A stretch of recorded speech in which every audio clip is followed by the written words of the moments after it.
4 accounts వాడతాను. ఎందుకు 4 accounts వాడతానంటే, మీరు నా లాస్ట్ వీడియోస్ కనుక చూసింటే అందులో చెప్పాను. ఎందుకంటే ఒక అకౌంట్ కనుక వాడితే మనకి కొన్ని డ్రాబ్యాక్స్ ఉన్నాయి.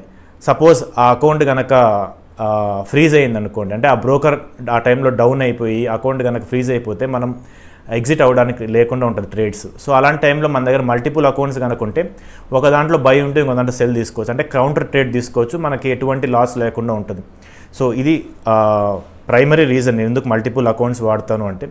సెకండ్ థింగ్ ఏంటంటే, నేను ఒక దాంట్లో నేను కమాడిటీస్ చేసేటప్పుడు ఒక దాంట్లో క్రూడ్ ఆయిల్ చేస్తాను, ఇంకొక దాంట్లో గోల్డ్ చేస్తాను, ఇంకొక దాంట్లో సిల్వర్ చేస్తాను. అలా అసెట్ క్లాసెస్ కూడా ఒక్కొక్క దాంట్లో ఒకటి చేస్తాను.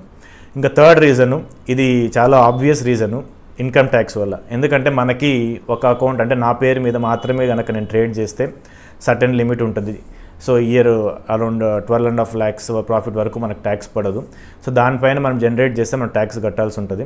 సో వన్స్ మీ డివైడ్ చేసుకొని మీ క్యాపిటల్ని కనుక మీ ఫ్యామిలీ మెంబర్స్ అకౌంట్స్లో డివైడ్ చేసుకుంటే సో మనకి ఆ ఇన్కమ్ ట్యాక్స్ నుంచి కొద్దిగా బెనిఫిట్ ఉంటుంది. అంటే ప్రతి ఒక్క సపోజ్ మీరు 3 డిఫరెంట్ ప్యాన్స్తో కనుక అకౌంట్స్ ఓపెన్ చేసుకొని ట్రేడ్ చేస్తే సో మీరు మూడింటికి మనకి 12 lakhs 12.5 lakhs అలా ట్యాక్స్ బెనిఫిట్ వస్తుంది.